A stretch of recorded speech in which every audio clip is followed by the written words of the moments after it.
주일 오전 하나님 말씀은 로마서 5장 1절로 5절까지입니다.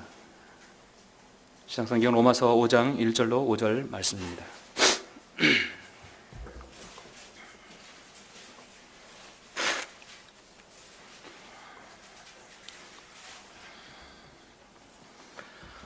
제가 봉독해 올리겠습니다. 그러므로 우리가 믿음으로 의롭게 되었으니 우리 주 예수 그리스도를 통하여 하나님과 화평을 갖느니라. 또 그분으로 인하여 우리가 서 있는 이 은혜 안에 믿음으로 나아가며 하나님의 영광의 소망 안에서 즐거워하느니라. 이뿐만 아니라 우리가 환난 중에서도 즐거워하나니 환난은 인내를 이루고 인내는 연단은 소망을 이루는 줄 알미니라. 아미라.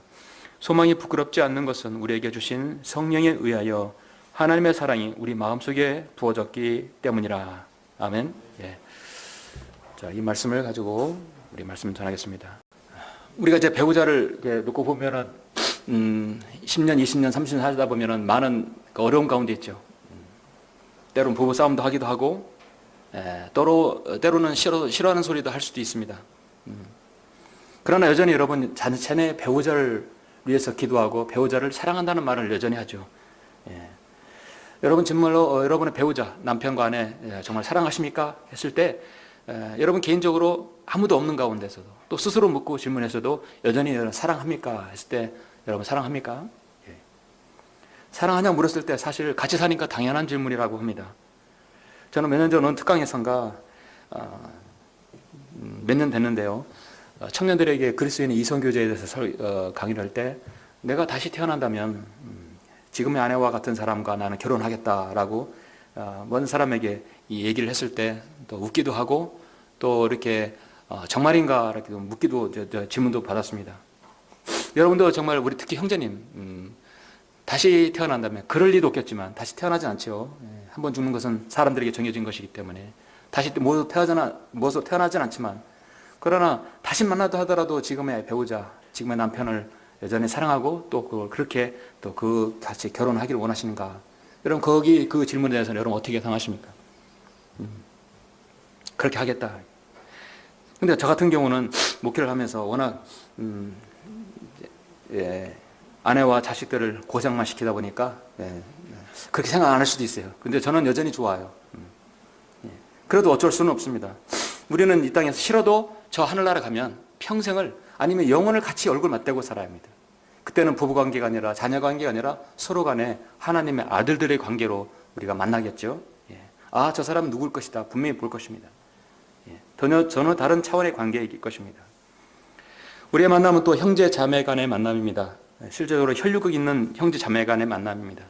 어린 시절, 학창 시절 그렇게 싸우고 헐뜯고 미워하기도 하지만 성인이 되면 어렸을 때 많이 싸웠던 그 자매들이 또 형제들이 성인이 되면 더 관계가 돈독하다고 그래요.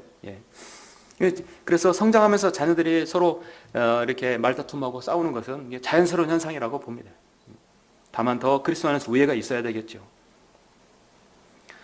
이렇게 우리가 가족 관계에서 부모 자식 간에 부부 간에 또 형제 간에 만나면서 중요한 것은 돈이 아니라 건강도 중요하지만 더 중요한 것은 바로 화평입니다. 서로 간에 부담이 없고 늘 같이 하고 싶고 격이 없으며 이타적인 사랑을 볼 수 있는 것입니다. 그래서 여러분이 그 가정에서 화평이 깨지면, 평화가 깨지면 여러분 같이 있는 것 자체가 사실 힘들어요. 천년이 하루 같은 게 아니라 하루가 천년이 같을 수도 있어요. 또한 우리 성도와 성도 간의 관계가 그렇습니다. 왜냐하면 가족은 피를 나눈 지체이지만 성도와 성도는 예수 그리스도의 피로 맺은 우리 관계들이에요. 그렇기 때문에 하나님과의 나와의 관계도 그렇지만 성도 간의 관계도 너무 중요해요. 서로 간에 화평이 깨지는 것은 평화를 깨는 것이거든요. 사탄이 가장 싫어하고 가장 좋아하는 게 뭐냐면 싫어하는 것은 성도 간에 화평이 있는 거고 가장 좋아하는 애는 화평을 깨는 거예요. 어떻게든 간에 평화를 깨는 겁니다. 그래서 얼음장 같이 만들어버리는 것입니다. 여러분 맞죠? 우리가 세상을 살아다 보면 때론 여러분이 이웃과의 만남도 있어요. 사업상으로 만나는 사람도 있고 또 원치 않는 만남도 있습니다. 원수는 외나무 대에서 만난다는 속담이 있듯이 원치 않는 만남은 또 단독 애들 밭에서 만날 수도 있어요. 피할 수 없는 만남으로 시작하고 만남으로 끝나는 것이 우리 인생입니다. 이렇게 만남이 귀중하지만 우리들은 세상의 만남을 위해서 어떤 특별한 노력이나 관심을 기울이지 않을 수 있습니다. 왜냐하면 원치 않는 만남은 오히려 화평을 깨기 싫으니까 아예 만나지 않으면 되는 거예요. 그러나 이렇게 얼굴과 얼굴을 맞대고 주일날 또 가정 매일 만나는 것은 피할 수 없는 것이죠. 그러니 그 안에서 화평이 깨지면 안 됩니다. 세상 사람들은 좋은 대화를 위해 노력이나 관계 개선을 위해서 아예 노력하지 않고 그 많은 불화를 계속 덮어서 그냥 무마시키는, 해결하지 않고 그냥 넘어가는 경우가 대다수입니다. 여러분 대표적으로 여의도에 있는 정치인들 한번 보세요. 자신의 정치적 유익을 위해서는 언제 그런 듯이 악수하고 화해하면서 껴안고 같이 정치적 동지라고 하면서 하루아침에 냉정하게 함께하지 못하고 싸늘해버리고 그냥 돌아서 버리는 그런 사람들 여러분 자주 볼 것입니다. 또 그것이 계속 반복돼요. 사회적이거나 국가적인 문제도 무시하고 쉽게 지나가 버리는 경우도 있습니다. 만약에 그리스도인 가정의 집에서 부부간에 또 형제지간에 부모 자식간에 문제를 터놓고 해결을 하지 않고 그냥 대충 넘어가고 그냥 덮어버린다면 그 가정은 화목한 가정이 될 수 없습니다. 우리 교회 간의 성도의 관계에 있어도 마찬가지죠. 무엇인가 무엇인가 차갑고 무엇인가 걸리는 것이 있다면 해결해야 합니다. 우리가 개인적으로 예수 그리스도를 영접하여 구원받은 다음에 하나님의 자녀가 됐지요. 그런 다음에 우리 그리스도인의 생애가 바뀌게 됩니다. 네, 예수님을 믿고 구원받은 다음에 생애가 바뀌지 않으면 무언가가 문제가 있어요. 어디서부터가 문제가 있습니다. 왜냐하면 생이 변화가 돼야 되는데 변화되지 않는 것은 분명히 문제입니다. 본인에도 그렇지만 그가 다니는 교회에도 문제가 있는 거죠. 우리 그리스도인의 생애는 엄청난 굴곡을 통과합니다. 마치 롤러코스터를 타는 것 같아요. 놀이동산에 가면 가파른 길을 올라가다가 쏜살같이 내려갔다가 또 틀어지기도 하고 좌우로 우로 회전하기도 하죠. 얼마나 굴곡이 많습니까? 우리 인생이 바로 그렇습니다.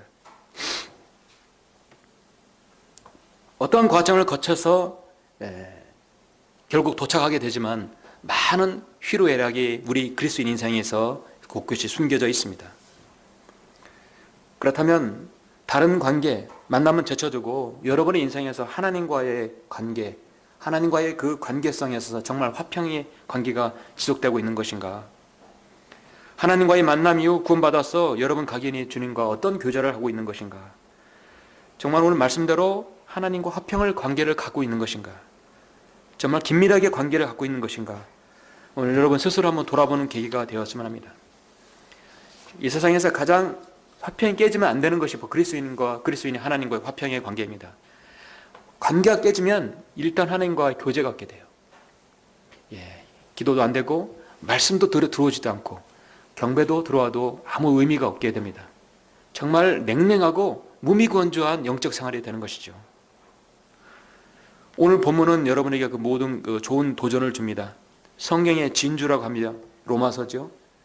신학교리의 정수가 모두 모인 곳이 바로 로마서입니다. 사도 바울이 로마에 있는 성도에게 바로 헬라인, 유대인에게 아니라 이방인에게 보낸 편지, 바로 로마에 있는 교회에게 보낸 편지입니다.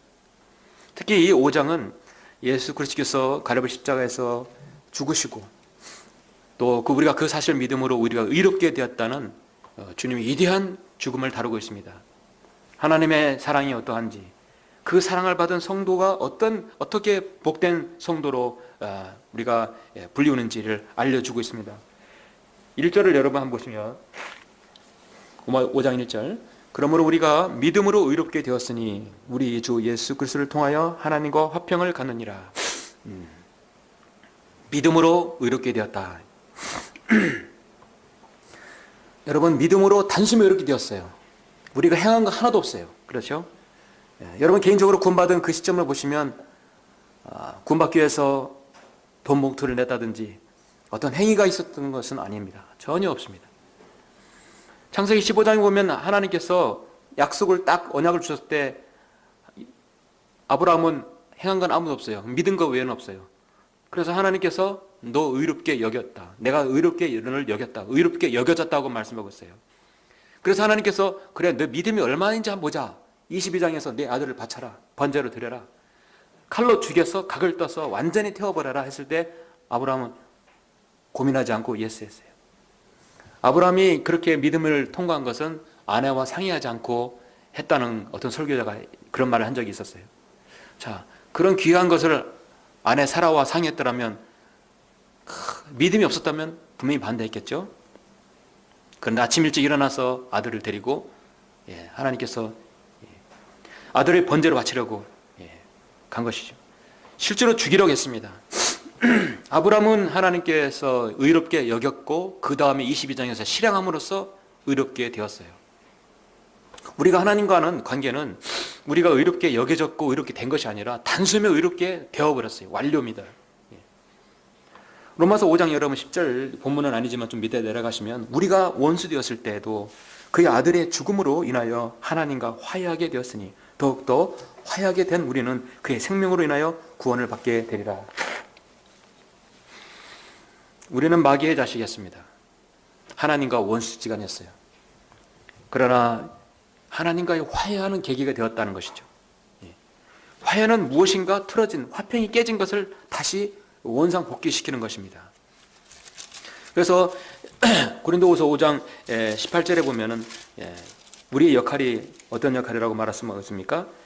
모든 것이 하나님께로부터 났으며 그분께서는 예수 그리스도를 통하여 스스로 우리와 화해하셨고 화해의 직분을 우리에게 주셨으니 즉 하나님께서 그리스도 안에 계셔서 세상을 자신과 화해하게 하시며 그들의 죄가를 그들에게 돌리지 아니하시고 우리에게 화해의 말씀을 맡겨주신 것이라. 여러분이 누구에게 복음을 전하는 것은 그 사람과 하나님과의 관계를 회복시켜 주는 거지요. 그러니까 화평을 주는 것이요, 화해하게 하는 것입니다. 여러분이 학교 다닐 때 학창시절에 누군가 싸울 때 싸움 말린 적이 있었었죠. 싸움을 말릴 수는 있었는데 화해를 시키기 위해서입니다. 초등학교 때 가장 어리석었던 일 중에 하나가 기억나는 것이 있는데 제가 친구끼리 싸움하는 걸 말리다가 딱 말렸는데 너가 뭐냐고 저에게 오히려 대들었을 때 제가 그 불을 이기지 못해서 그 친구하고 싸운 적이 있어요. 근데 싸우던 친구가 오히려 저를 말리더라고요. 아, 지금 생각하면 야, 참 한심하다. 말리는 사람이 싸우니. 우리는 그 당사자가 하나님과의 관계가 틀어진 것, 그 화해의 복음을 전하는 사람이에요. 화해하면 평화가 오기 때문입니다. 예수님께서 너를 위해서 보혈을 흘려 죽으시고 부활하신 사실을 믿는 순간 당신은 하나님과 화해되었다. 의롭게 여겨진 게 의롭게 되었다 말씀하고 있어요. 예수님께서 마태복음 5장에서 산상설교를 하실 때 이 왕국보고부의 헌법, 법령을 말씀하셨죠. 마태복음 5장에 보면은 심지어 너희들이 하나님 나라와 천국, 그 완전한 왕국을 너희들이 받고 그것을 실현하게 할 때는 가장 중요한 또 원리 원칙을 하나 말씀하셨는데 이 마태복음 5장 24절에 보면 이런 말씀하셨어요.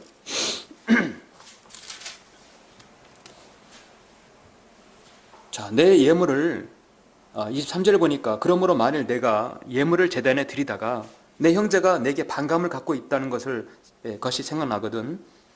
지금 유대인에게 말씀하셨어요.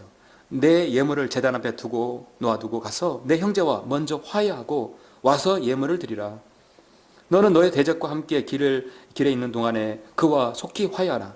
그 대적이 어느 때나 너를 재판관에게 넘겨주지 않게 하고 재판관도 너를 간수에 넘겨주지 않게 하여 감옥에 들어가지 않도록 하라. 이 말씀은 우리가 영적으로 잘 적용할 수 있죠. 성도 간에 문제가 있어서 화해하지도 않고 문제를 해결하지 않은 상태에서 경배 드린다는 것도 문제가 되는 것입니다.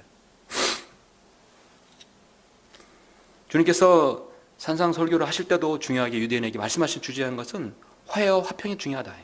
화해하고 화평해서 나에게 예물을 드려라. 그래야 받겠다는 것이죠. 다시 본문 5장 2절을 보시니까 뭐라고 했냐면 이렇게 말씀합니다. 또 그분으로 인하여 우리가 서 있는 이 은혜 안에 믿음으로 나아가며 하나님의 영광의 소망 안에서 즐거워하느니라. 여기 또 이제 은혜가 나오죠. 첫째는 우리가 믿음으로 이렇게 되었습니다. 에베소 2장 8절에 보면 너희가 믿음으로 말미암아 은혜로 구원을 받았다. 자, 믿음을 통해서 구원을 받았는데 하나님의 그 전적인 은혜다 하는 것이죠. 예. 자, 내가 믿음을 행사하는 것은 나 자신의 의지입니다. 그러나 하나님께서 구원을 주시는 것은 하나님의 은혜예요. 예. 왜냐하면 은혜를 베푸는 주체가 우리 주님이십니다. 여러분이 누군가에게 무언가 줄 때 대가를 요구하지 않고 준다면 그건 은혜죠. 예, 은혜입니다. 우리는 구원이라는 그 큰 구원을 은혜로 받았어요. 주님께서 어떤 대가를 요구하지 않았습니다. 우리가 이렇게 섬기는 것은 자원해서 섬기는 것이죠. 영과 진리로 드리는 것도 여러분 명명이지만 그러나 나를 구원하신 주님께 찬양을 드리는 건 당연하기 때문입니다. 우리 그리스도인이 의롭게 되었고 구원받은 이후에 주님께서 원하시는 것은 그래서 영과 진리 가운데 경배를 드리는 것이죠. 이제 우리는 세상에 속하지 않는 사람입니다. 갈라디아서 2장 20절 말씀과 같이 내가 이제 육신으로 사는 삶은 나를 사랑하시어 나를 위해 자신을 주신 하나님의 아들을 믿는 믿음으로 사는 것이라고 말씀하고 있습니다. 그리스도인은 믿음으로 삽니다. 주님께서 마태복음 7장에서 너희는 그들의 열매로 그들을 알게 되리니 사람이 가시나무에서 포도를 또 엉겅퀴에서 무화과를 거둘 수 있겠느냐. 그러므로 너희는 그 열매들을 보고 나무들을 알게 되리라 말씀하고 있습니다. 우리가 어떤 사람의 믿음이 있는지 아닌지는 어디서 알 수 있습니까? 믿음의 행위를 통해 알 수 있죠. 행위는 구원과 연관되지 않지만 믿음을 통해서 구원받은 그 사람은 얼마나 믿음이 어느 정도인가는 그 사람의 믿음의 행위를 통해서 알 수 있습니다. 왜냐하면 자신 안에 가지고 있는 마음의 믿음이 여러분 손과 발로 행해져야 하거든요. 그래서 우리가 이 믿음 때문에 구원받지만 믿음으로 인하여 하나님께 칭찬받고 믿음으로 승리의 원동력이 되는 것입니다. 요한일서 5장에 보면 이는 하나님께로부터 태어난 자는 누구든지 세상을 이기기 때문이라. 세상을 이기는 승리는 이것이니 곧 우리의 믿음이라. 그러므로 여러분 중요한 것은 하나님과 나와의 화평의 관계, 내 안에 계신 성령님과 화평의 관계가 지속되려면 가장 중요한 원천은 바로 믿음이라는 것이죠. 연인 관계, 가족 관계, 부부 관계, 형제 관계, 부자 관계, 부모 자식 간의 관계에서 가장 중요한 건 서로의 믿음입니다. 가족에 있어서 믿음은 무한 신뢰지요. 눈에 넣어도 아프지 않을 정도로 신뢰인 것입니다. 오늘 하나님과 여러분 화평을 가졌는가 말씀 제목입니다. 지혜께서 말씀드리자면 여러분은 하나님과 사이가 좋습니까? 하나님과 허물 없이 잘 지내고 있습니까? 내가 기도하면 하나님께서 그래 들어줄게 그렇게 기도하십니까? 내가 하나님께 원하는 것이 있으면 하나님께서 필요한 것 제때 계십니까? 하나님과 관계가 돈독했을 때 정상적인 화평의 관계가 될 때 무엇보다도 내 마음에 평안이 있고 여러분 기쁨이 있고 기도가 응답될 것입니다. 그럼 내 안에 주님과의 관계에서 화평이 지속되려면 화평을 가지려면 무엇이 필요한가? 오늘 여러분에게 두 가지를 말씀을 통해 드리고자 합니다. 첫 번째는 하나님과 화평을 가지려면 하나님께서 원하시는 믿음의 기준을 통과해야 한다는 것이죠. 이건 하나님께서 우리에게 제시하는 것입니다. 믿음의 기준, 바로 믿음의 연단입니다. 믿음의 연단을 하나님께서 우리에게 주시고 있습니다. 왜냐하면 아브라함에게 의로 여겨졌고 그 다음에 그 의롭게 되기까지는 시험이 있었어요. 하나님께서도 우리에게 믿음으로 단번에 의롭게 되었지만 여전히 주님과의 화평의 관계에 지속되려면 무엇인가 하나님께서도 기준을 만들어야 돼요. 바로 그게 믿음의 연단인 것입니다. 그것이 바로 3절부터 5절까지 제시하고 있습니다. 이뿐만 아니라 3절 우리가 환난 중에서도 즐거워하나니 환난은 인내를 이루고 개역성경에서는 환난과 환난을 구별하지 않고 무조건 다 환난이라고 해요. 1990년 IMF 때 우리가 환난 시대라고 하죠. 환난 시대. 교리적으로 말하면 대환란 시대가 되는 거예요. 그래서 성경에서 환난, 니은 난이 되면 이 땅에서 당하는 우리 그리스도인의 고난에 대해서 얘기하는 것이고 환난, 두음법칙으로서 란이라고 한다면 그것은 우리가 이 땅에서 휴가되어 올라간 다음에 7년 대환란을 얘기할 때 환란입니다. 그래서 요한계시록의 환란은 니을란이에요. 우리는 환난은 그리스도인의 고난을 얘기하는 것이죠. 그래서 우리가 환난 중에서도 즐거워하나니 환난은 인내를 이루고 인내는 연단은 소망을 이루는 줄 암이라. 소망이 부끄럽지 않는 것은 우리에게 주신 성령에 의하여 하나님의 사랑이 우리 마음속에 부어졌기 때문이라 말씀하고 있습니다. 하나님께서는 믿음의 연단을 우리에게 주십니다. 이거를 구체적으로 좀 더 쉽게 잠언 17장에서 말씀하고 있는데요. 여러분 잠언 잠깐 보시겠습니다. 잠언 17장 2절 3절 보시겠습니다.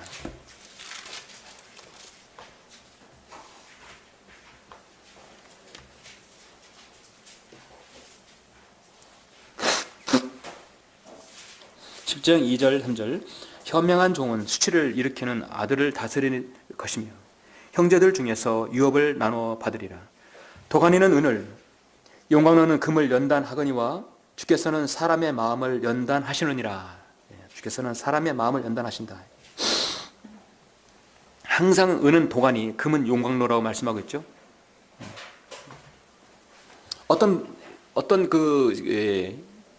물질, 그 물질 안에 금이 있다고 한다면 석탄은 엄청난 압력을 견뎌야 다이아몬드가 되듯이 그것이 불순물이 있다고 한다면 그 불순물을 제거하는 유일한 것은 은에서는 도가니, 금은 용광로입니다. 무엇인가 뜨거운 걸. 그래서 하나님께서 유대인을 완전히 하나님께서 보시기에 정말 그 믿음의 기준을 보고자 할 때 하나님께서 쓰시는 용어가 뭐냐면 바로 믿음의 고난의 용광로. 바로 그들에게 용광로를 통과해야 한다고 말씀하고 있어요. 그것은 바로 이스라엘이 고난받는 7년 대환란의 때입니다. 우리가 올라간 다음에 이 땅에서 그들이 받을 고난의 때입니다. 하나님께서 정년된 이스라엘을 보고자 할 때 필요한 것은 고난의 용광로였죠. 우리 그리스도인도 금을 연단하거니와 주께서는 사람의 마음을 연단하신다 말씀하고 있습니다.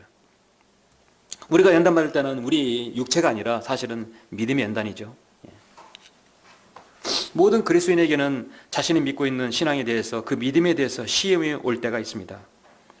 다시 말해서 하나님께서는 그 믿음의 사람이라 할지라도 믿음의 진짜인지 가짜인지를 하나님의 기준에 그 성도 개개인에 맞게 기준을 설정해서 그 연단을 주십니다. 야고보서 1장의 13절에 보시면 누구든지 시험을 받을 때 나는 하나님께 시험을 받는다고 말하지 말지니 하나님께서는 악으로 시험을 당하지도 아니하시고 또 그분 자신이 아무도 시험하지 않으시기 때문이라. 그러나 누구든지 자신의 욕심에 끌려 유혹을 받을 때 시험을 당하는 것이라 말씀하고 있습니다. 많은 성도들이 어려움을 당할 때 나는 왜 이렇게 어려움을 당하나요? 나는 왜 이렇게 시험을 당하나 했을 때 두 가지일 것입니다. 그리스도인의 어떤 액시던트도 사고도 다 두 가지예요. 나의 실수 부주의가 있고요. 그리고 하나님께서 그 사람의 믿음을 연단하기 위해서 두 가지입니다. 나의 실수라고 한다면 실수를 다시 한번 반복하지 않기 위해서 하나님께서 사인을 주는 것이죠. 시험이라고 한다면 창세기 20장에서 아브라함의 시험을 줄 수 있는 것이죠. 그러나 그 모든 시험의 주체는 하나님이십니다. 여러분, 하나님께서 욥을 너무 사랑했고 또 욥은 내가 내세우는 챔피언이라겠어요.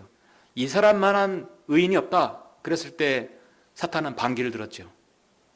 하나님께서 그렇게 축복해 주시니까 욥이 하나님을 잘 섬기는 거 아닙니까?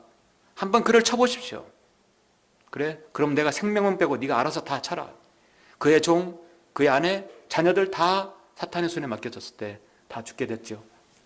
하루아침에 자녀들은 빈명 행사하고 그의 아내는 저주하고 도망가 버리고 그의 몸은 완전히 종기에 나서 기와 조각으로 몸을 긁는 데 있었습니다. 잿더미에 앉았어요. 그래도 그는 여전히 주님을 신뢰한다 하겠습니다. 그의 의는 하나님께 인정받았죠. 그러나 너무 자신의 의가 높아서 결국 하나님께 모든 것을 책망을 받고 다 회복이 되었습니다. 어떤 시험은 늘 주체가 하나님께서 그 사람의 믿음을 파괴하기 위해서 주지 않습니다. 그런데 하나님의 사탄의 시험을 주는 것은 때로는 우리 그리스도인이 철저하게 망하게 하는 것이죠.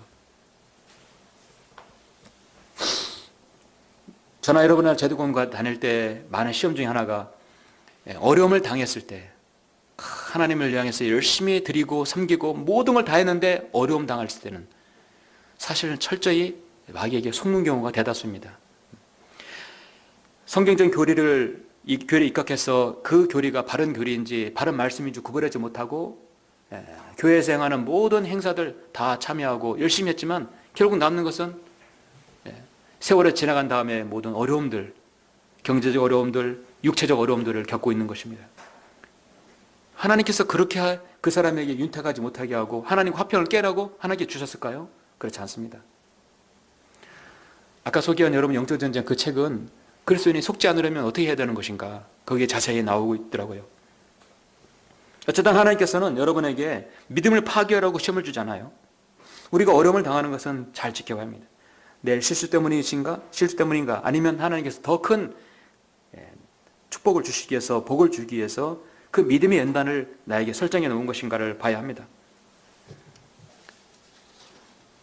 출애굽기 15장에 보면 모세는 이스라엘 백성 200명을 이끌고 이틀을 빠져나와서 홍해를 건넜습니다. 그들은 홍해를 건너놓은 술 광야에서 3일 동안 물 한 모금 마시지 못했을 때 그들의 믿음에는 금이 갔어요. 하나님께서는 그들을 시험했죠. 우리를 여기서 죽게 하려고 광야로 이끌었느냐? 물을 내라. 물을 내게 했습니다. 물을 이제 목을 축이니까 그들은 나중에 배가 고프다. 우리를 여기서 죽게 하느냐? 차라리 노예 생활이 낫다. 하나님께서 만나와 메추라기를 줬어요. 만나와 메추라기 주고 계속해서 하나님께서 필요한 걸 주셨어요. 근데 그들에게 믿음이 너무나 없었어요. 저는 홍해바다 건넌 그 자체만 봐도 하나님을 완전히 신뢰할 수 있을 것 같아요. 애니메이션이나 무슨 영화를 보면은 홍해바다 건너는 그걸 보면 그 장관을 보더라도 그런데 실제적으로 그 검푸른 바다가 깊은 바다가 두 쪽에 나서 길을 만드는 걸 내 눈으로 봤다고 한다면 여러분 그 어떤 고난도 어려움도 이건 하나님께서 주시고 하나님께서 먹여주시고 채워주시고 입혀주실 거라고 확신할 것 같아요. 그들은 홍해를 건너서도 그 믿음이 없어져 버렸어요. 바위를 내서 물을 내서도 반석에서 물을 내서도 그들은 잠시 후면 또 배고프다고 아우성했습니다. 출애굽기 읽다 보면 이스라엘의 믿음이 이 정도인가를 여러분이 혀를 차게 됩니다. 그래서 구약이라는 이 구약 성경에서 믿음이란 단어가 2번밖에 안 나온다는 것이죠. 신약에서는 어디를 봐도 믿음이잖아요. 지금 말씀 자체도. 하나님께서는 그렇게 그들에게 믿음의 훈련을 줬지만 그들은 연단을 통과하지 못해서 나라를 이뤘지만 결국은 아시리아와 바빌론 패망하게 되었던 것입니다. 주님께서는 예레미야 17장 10절에서 나 주는 마음을 살피고 나는 속을 시험하여 그 사람의 행위와 행실을 결과대로 각 사람에게 주노라 말씀하고 있습니다. 그러나 의인을 시험하사 그 속과 마음을 보신다고 말씀하고 있어요. 여러분이 하나님과 화평을 가졌습니까? 이 질문에 대해서 가장 난감하게 생각할 때는 내가 하나님과의 관계가 깨어질 때일 것입니다. 정말 여러분 나와 하나님과의 관계가 깨어지기 직전의 상황이 어떤 때일까요? 지금 계속 제가 말씀하고 있지만 여러분 한번 베드로전서 4장 한번 잠깐 보실 것 있습니다. 베드로전서 4장 12절 보시죠.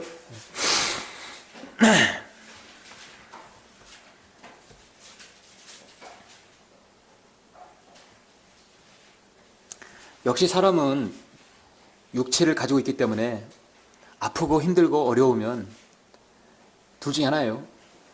주님 감사합니다. 저에게 이런 고통을 주시다니 저에게 무엇을 깨닫기 위함입니까? 이런 분이 있고 우리 그리스도인이 또 기도할 때 주님 왜 나에게 이 고통을 줍니까? 기도할 수 있겠죠.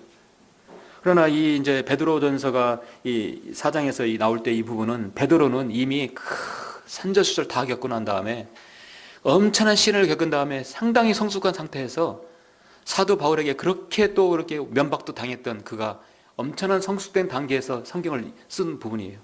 거의 자신의 생의 마지막 부분입니다. 그런 엄청난 농도가 있던 거죠. 13절, 12절 보니까 사랑하는 자들아 너희를 연단시키려는 불같은 시련에 관하여 너희에게 이런 어떤 이상한 일이 일어나는 것처럼 이상하게 여기지 말고 도리어 너희가 그리스도의 고난에 참여하는 자들이 되는 것이니 즐거워하라. 이는 그의 영광이 나타나실 때 너희도 큰 기쁨으로 즐거워하게 하려 함이니라. 너희가 그리스도 이름을 위하여 욕을 당하면 복이 있느니라. 이는 영광의 영 곧 하나님의 영께서 너희 위에서 안식하고 계시기 때문이라.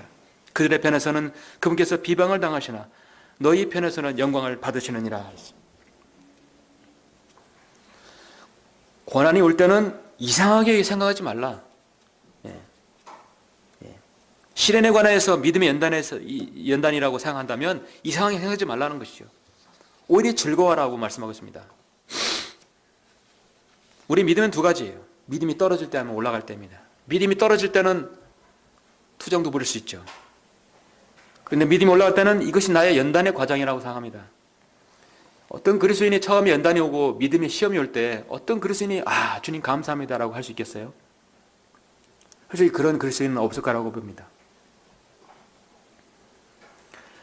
요즘에 다른 지역에서 다른 지방에서 이제 지역교회가 없는 곳에서 성도들로부터 이렇게 전화가 오고 상담이 옵니다. 많은 세월 동안 여러 교회에서 교회 섭렵을 하고 그랬지만 참 평안이 없고 안식이 없고 또 교리적 혼란에 믿음만 피폐해져가는 그런 상황을 많이 봅니다. 그런데 믿음이 피폐해지고 성도 간의 영적 분별력을 잃게 하는 장본인들이 천안에 엄청나게 많아요.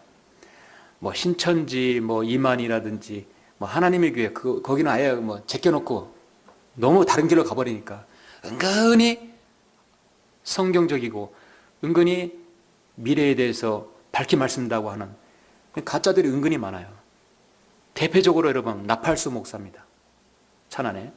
그리고 김민수 어떤 권사가 미래에 대해 예언한다고 하면서 사람들을 많이 미혹하고 있어요.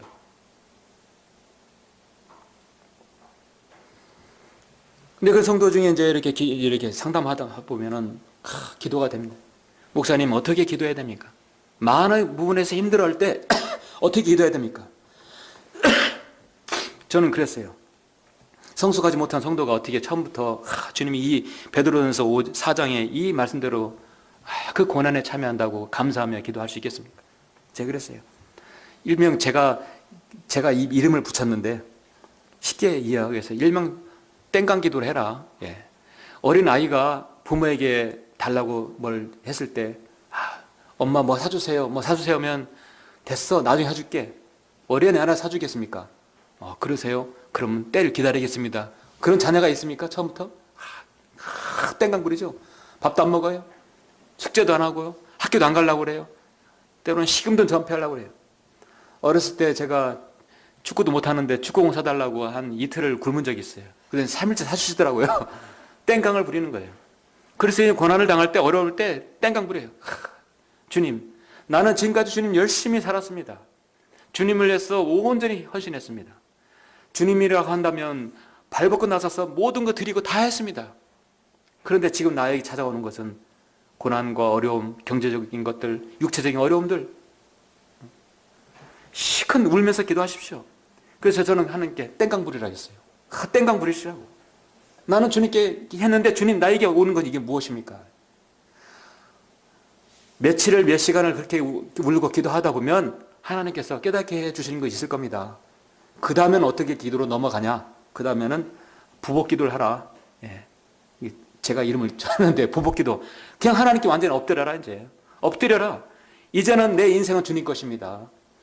지금까지 온 것도 주님께서 인도하셨듯이 이제부터 일어나는 일은 하나님께서 해주신 겁니다. 완전히 부르짖어라. 성숙하게 이제 기도할 때가 됐다. 주님의 이름을 통해서 욕을 당하면 복이 있다고 하셨다. 그리고 큰 기쁨으로 즐거워하라 한다. 왜냐하면 그리스도의 고난에 참여하는 것이다. 내가 주님 섬기면서 어려움 당하는 것이라 한다면 그리스도의 고난에 참여하는 것이 아니냐. 그리고 형제가 자매가 원하는 그 기도를 하라. 처음에는 하나님께 땡깡도 부려보고 마음껏 부르짖어라. 그리고 이젠 하나님께 완전히 서렌더하라. 보복하라는 것이죠. 하나님께서 얼마나 그 기도를 들어주실까요? 사랑해 주실까요? 누가복음 8장에 보면은 주님께서 타고 갈릴리 바다를 지나갈 때 갈릴리 바다가 상당히 깊고 거리가 있어요. 그래서 성경에서는 바다라고 말씀하고 있습니다. 이거 갈릴리 호수거든요. 바다가 아니라 너무 깊고 멀기 때문에 때로는 바다라고 말씀하고 있어요. 근데 그 바다에 풍랑이 일었어요. 예수님께서 그 배에 타고 가셨고 저편으로 건너가자 말씀하셨어요. 그 배는 주님께서 임재하고 계세요. 직접 주님이 계신 분이에요. 오병이어의 기적까지 베푸신 분이고 죽은 자를 살리시고 눈물 소경 다 하나님께서 치료하신 분이에요. 그 전지전능하신 분이 지금 배에 타고 있는데 풍랑일 때 제자들은 당황하면서 우리를 살려달라는 것이죠. 주님께서 그들에게 너희에게 믿음이 어디 있느냐? 지금까지 보고 듣고 다 체험했던 너희들이 잠깐 풍랑이 있다 해서 너희들은 걱정하고 있지 않느냐?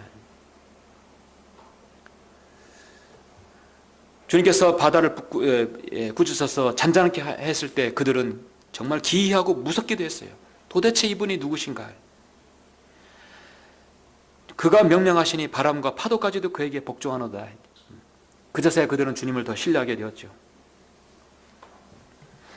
인생 역경에서 어려움 당할 때 하나님께서 여러분에게 행하시는 것들은 사실 기적이 아닐지라도 그 모든 환경을 조성하신 그 자체가 여러분에게 기적인 것입니다.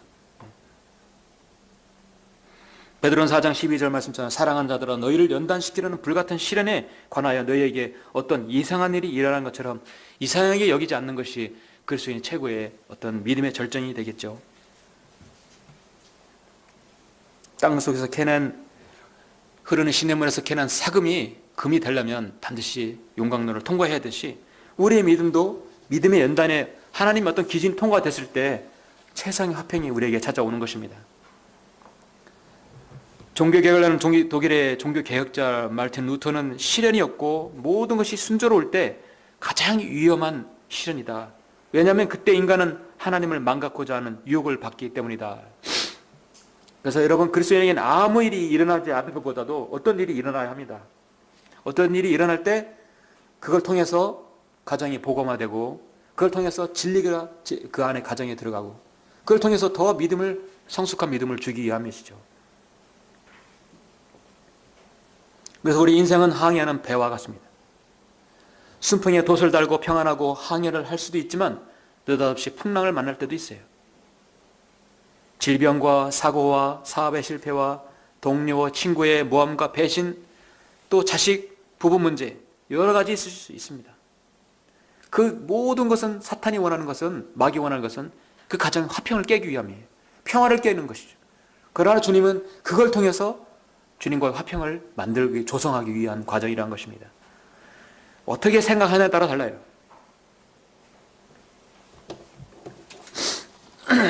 하나님과 화평을 갖기를 원하십니까? 여러분 하나님과 화평을 가졌습니까? 예, 가지려면 두 번째 우리가 하나 더 유념해야 할 것은 자신의 믿음을 스스로 깨지 말라는 것입니다. 여러분 하나님과 나와 이제 화평이 지속되는데 화평이 깨졌어요. 이게 누가 문제죠?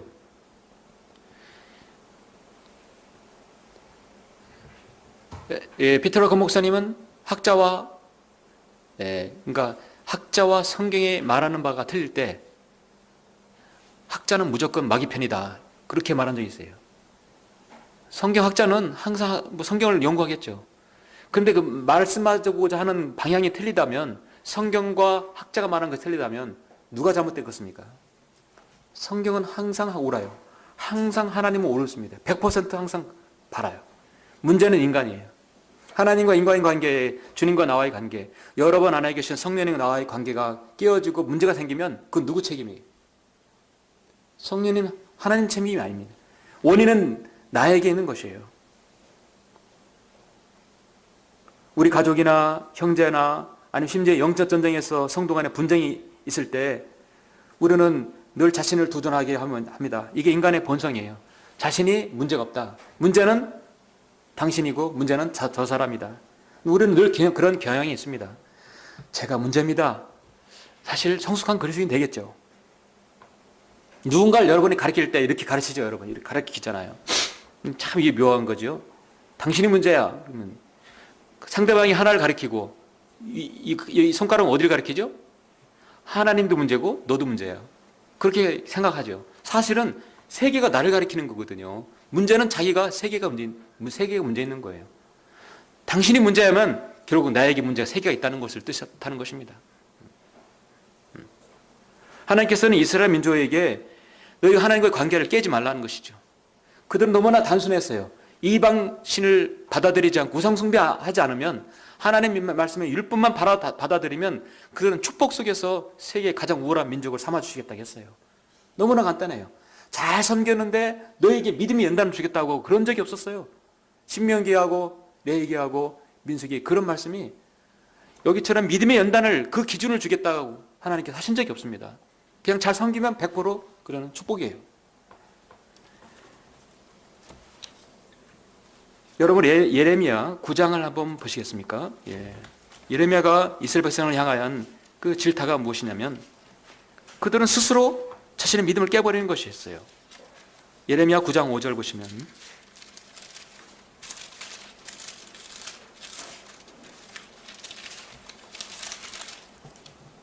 9장 5절, 6절, 7절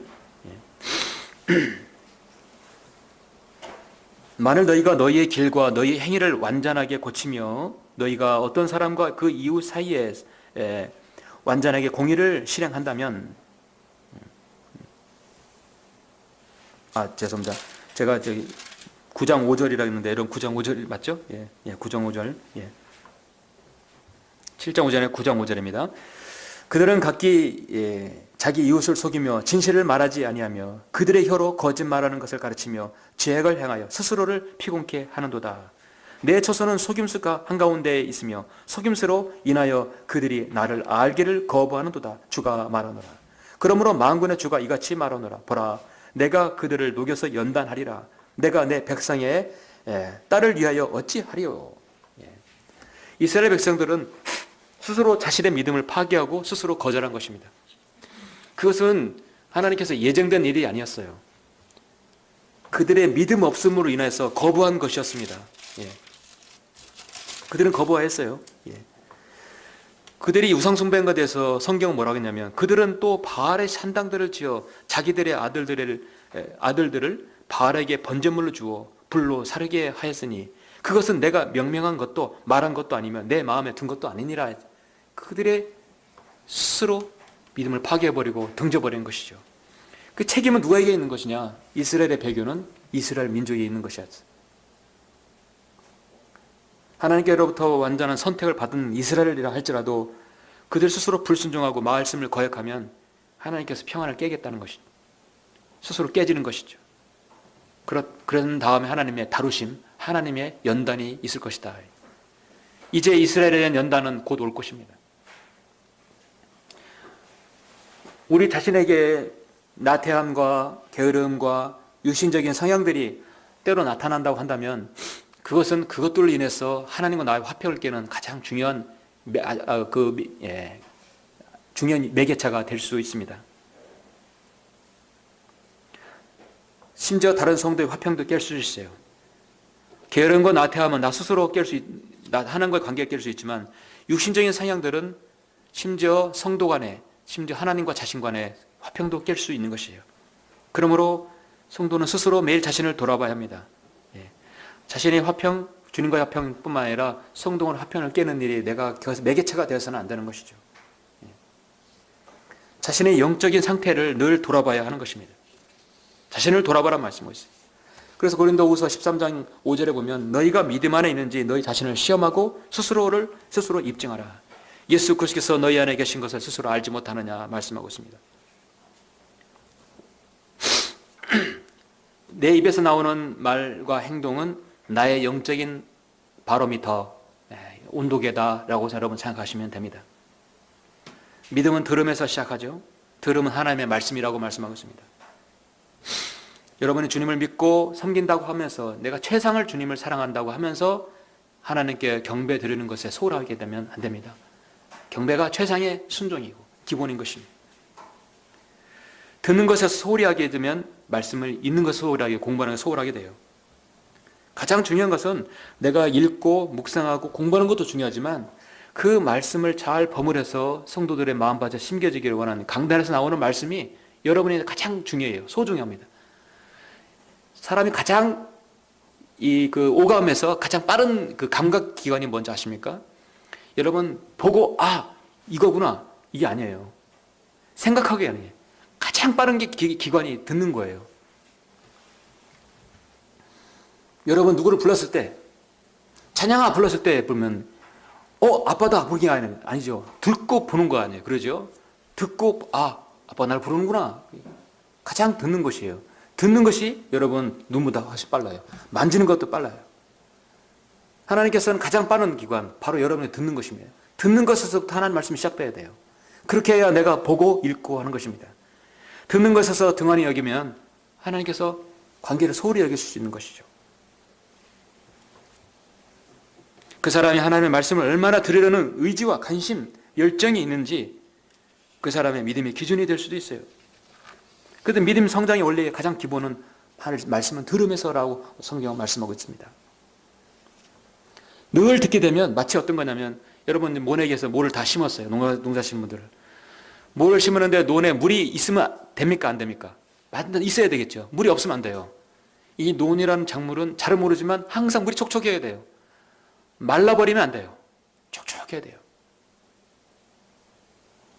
너무나 많이 물을 줬을 때는 오히려 썩는 식물이 있어요. 화분, 어떤 종류의 화분은 그렇죠? 마치 우리의 믿음은 다 이렇게 모내기를 끝낸 물을 다 잔잔하게 갖춰준 그런 논과 같은 그런 믿음입니다. 항상 잔잔하게 찰랑찰랑 되어 있어야 돼요. 항상 들으면서 준비가 되어 있어야 합니다. 계속 하나님의 말씀은 흐르는 물과 같아서 가만히 있으면 그것이 안으로 넘치면 흐르게 되어 있는 것이죠. 그랬을 때 하나님과 나의 관계가 화평을 깨지 않는 것입니다. 사랑하는 성도는 이제 말씀을 맺겠습니다. 성경에서 화평이란 단어가 가장 처음에 나오는 곳을 찾아보니까 정말 하나님께서 왜 화평이란 말씀을 여기에 두셨는가 알 수 있어요. 성경에서 가장 먼저 화평이 나오는 것이 모세오경 민수기 6장이더라고요. 근데 이 민수기 6장을 보니까 민수기 6장은 앞으로 미래에 우리 삼일체 하나님을 다 보여주는 것이구나. 아주 심오한 말씀이더라고요. 여러분 마지막으로 한번 찾겠습니다. 민수기 6장 24절 보시죠. 민수기는 모세오경이죠. 이스라엘 백성이 이집트에서 나와서 가나안 땅에 들어왔을 때 다시 그들을 계수한 거예요. 여러분 이스라엘 백성이 이집트에서 나올 때 200만 명이었어요. 남자 전쟁할 수 있는 숫자가 몇 명입니까? 60만 명이에요. 천하시 인구가 한 60, 70 되죠? 예. 그런데 가나안 땅에 도착했을 때가 또 몇 명이면 60만 명.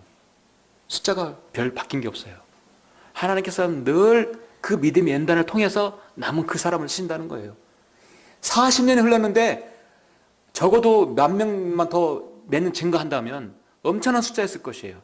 그런데 전쟁에서 싸울 수 있는 숫자가 60만 명이에요.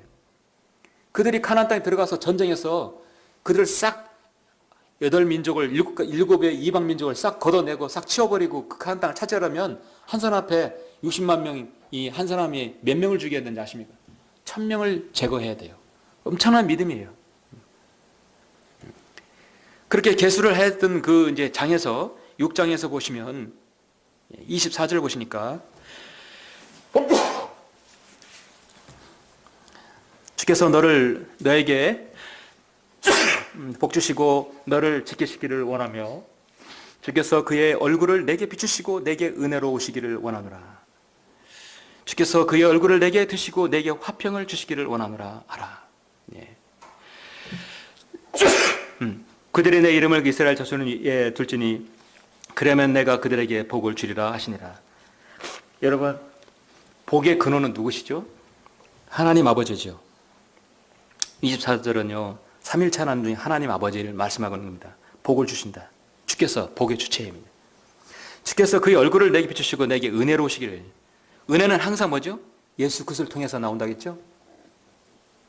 은혜는 항상 예수 그리스도의 은혜예요. 하나님의 사랑과 예수 그리스도의 은혜예요. 그럼 화평은 어디서부터? 바로 여러분 안에 내신 성령님부터 오는 거예요. 구약에는 성령님께서 사람 안에 내주하지 않습니다. 임하기 때문에 내주 안에 들어가진 않아요. 그러나 이 민수기에서 삼일체 하나님을 가장 먼저 여기서 보여주고 있어요. 모세오경에서. 앞으로 예수님을 통해서 구원받은 모든 성도에게 임하는 거예요. 복의 주체이신 주님께서 복을 주고 예수 그리스도를 통해 은혜를 얻고 성령님을 통해 화평을 주기를 원한다겠어요. 누구에게? 바로 이스라엘 민족에게 그걸 주기를 원한다겠습니다. 앞서서 3500년 전에 그것을 보여주셨던 것입니다. 우리는 지금 이 24절, 25절, 26절을 지금 그대로 사도 바울 서신에 어디에 갖다 놔도 전혀 무방한 그런 기도가 되는 거죠. 주님께서 하나님 안에 뜻 가운데서 복을 주시고 예수 그리스도를 통해 은혜를 받고 성령님께 화평을 얻는 거예요. 그렇죠? 하나님을 기쁘시게 하는 것만큼 인생 풍요로운 것이 없습니다. 그래서 여러분이 우리 주님의 은혜로 여러분 성령님의 통해서 화평을 얻게 되면 에베소서 2장 14절에서 그는 우리의 화평이시니 둘을 하나로 만드셨고 우리 사이에 가로막힌 중간의 벽을 허물어뜨리셨으며 원수된 것 곧 법령 안에 속한 계명들을 율법까지도 그 육신 안에서 폐기하셨으니 이는 그 둘을 자기 안에서 한 세 사람으로 창조하사 화평케 하시고 또 오셔서 멀리 계셔 떨어져 있던 너희와 가까이 있던 그들에게 화평을 전파하셨느니라. 구원받은 여러분에게 화평이 깨지기를 원치 않는 것이 주님이 원하시는 것입니다. 그래서 이는 주님께서 나에게 가장 원하시는 것이 무엇인가? 내가 스스로 화평을 깨지 않기를 원하는 것입니다. 화평의 관계가 틀어지면 무엇 때문에 나와 주님과 화평의 관계가 틀어졌는지 알아야 합니다. 화평이 깨지면 첫째 기도가 응답이 되지 않죠. 그래서 오늘 말씀을 통해서 보면은 나에게서 믿음과 화평은 천하무적 그리스도인을 만들 수 있다는 거예요. 믿음과 화평이 있다 한다면 어떤 영적 전쟁과 마귀의 공격을 이길 수 있어요. 진짜 천하무적 그리스도인이 될 수 있어요. 내 기도에 경청하시고 내 기도에 응답해 주시는 분이 주님이시고 내 모든 것들이 주님의 기쁨이고 화평이 된다면 그 얼마나 기쁘게 주님께서 보시겠습니까? 디모데후서 3장 8절에 보면 얀네와 얀브레가 모세를 대적한 것 같이 이제 그들도 진리를 대적하니 이 사람들은 마음이 부패하고 믿음에 관해서는 쓸모없는 자들이라. 이들의 행적에 대해서는 우리가 잘 알 수 없지만 모세를 그렇게 대적했던 것 같아요.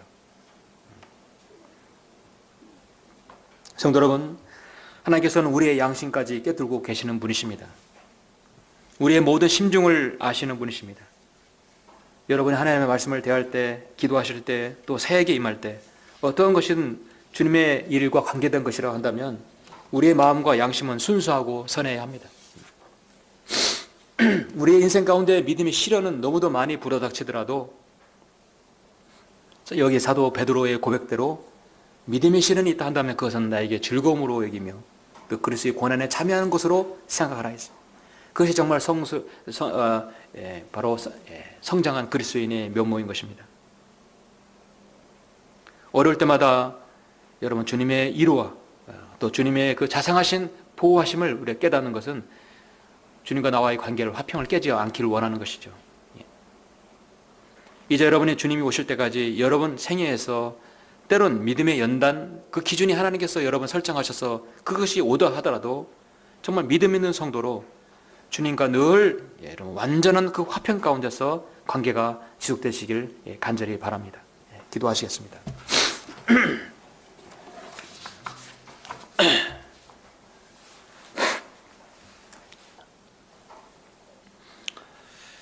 우리 모든 그리스도인의 화평의 주관자이신 아버지 하나님 감사를 드립니다. 우리는 로마서 5장에서 우리가 믿음으로 말미암아 은혜로 구원받았다고 말씀하고 있습니다. 믿음을 통해서 은혜로 구원받았다면 그 성도에게는 이제 믿음의 연단이 성경에서 우리를 기다린다고 말씀하고 있습니다. 모든 그리스도인, 성경을 기록한 모든 주님의 제자들, 주님의 사람들은 믿음의 연단이 있었습니다. 아버지 하나님, 우리가 사는 이 시대에도 우리 그리스도인에게도 연단이 있습니다. 그 연단은 우리의 믿음을 파괴시키려 그런 것이 아니라 주님과의 관계에서 최종 화평을 주기 위함인 것입니다. 여러분, 우리는 모두는 오늘 말씀을 통해서 나와 주님과의 관계를 늘 생각해보고 나 자신이 스스로 화평을 깨지 아니하고 나 자신을 온전히 주님께 보복하여 또 아버지 하나님 온전한 순전한 양심과 또 믿음으로 그 관계를 지속할 수 있도록 주님 인도하여 주십시오. 어려움이 있는 성도들 주님께서 기억해 주시고 그 안에서 주님과의 교제를 다시 한번 발견하며 화평이 지속될 수 있도록 주님께서 이루해 주시고 함께해 주시길 원합니다. 우리는 이 시간 자신과 주님과의 관계에 대해서 개별적으로 기도하기 원합니다. 이 기도가 더욱더 주님과 밀착되는 시간 될 수 있도록 인도하여 주옵소서. 주 예수 그리스도 이름으로 기도드렸습니다. 아멘. 여러분, 한 주가 나오는 동안은 잠시 말씀을 묵상하겠습니다. 지금 여러분은 자신과 주님과의 관계에서 화평의 관계가 지속되기 원하십니까? 나와 성도 간의 화평의 관계가 지속되기 원하십니까? 지금 내 가족, 내 사랑하는 사람 화평의 관계가 지속되기 원하시죠? 세상을 정복했던 프랑스의 나폴레옹 황제는 세계를 정복하고 나서 황제가 되었지만 자신은 죽기 전에 고백한 것이 나는 엿새밖에 행복한 날이 없었다고 고백했습니다. 단지 엿새만을 위해서, 엿새만의 그 행복을 위해서 수많은 사람을 전장에서 죽이고 전쟁을 했다는 것이죠. 그러나 생후 19개월 만에 내막염으로 평생 시각장애와 청각장애를 앓고 있던 헬렌 켈러를 아시죠? 헬렌 켈러는 항상 난 너무나 아름다운 생애를 살았습니다. 내 인생에서 행복하지 않은 날은 하루도 없었습니다. 주님과의 화평의 관계였습니다. 그가 마지막 고백이었습니다. 여러분 생각해 보십시오. 시각과 청각과 모든 기관을 잃은 복합장애 때문에 삶의 절망과 좌절이 넘쳤을 텐데 그녀가 어떻게 하나님과 화평을 관계를 가졌을까요? 그것은 가정교사였던 앤 설리번 선생님을 만난 이후부터입니다. 앤 설리번 교사는 장애인 헬렌 켈러를 어릴 때부터 잘 이끌어줬습니다. 헬렌 켈러는 내 인생에서 가장 중요한 만남은 설리번 선생님과의 만남이다. 그렇습니다. 스승과의 만남도 좋아야 되죠. 그런데 그 엘리번 선생님은 주님과의 관계를 이어줬던 것입니다. 주님과의 그 명담했고 원수하게 했던 것을 화해시켰고 화평의 관계를 맺게 해주신 것이죠. 그 귀한 만남을 통해서 하나님과 화평의 관계하는 법을 알려줬던 것입니다. 우리에게는 지역교회가 있고 우리에게 바른 말씀이 있습니다. 오늘 로마서 5장을 통해서 하나님과 화평의 관계가 지속되는 걸 우리가 보았습니다. 여러분 생애에 오늘 말씀이 잘 마음판에 새겨져서 늘 주님과 화평의 관계가 지속되길 원합니다.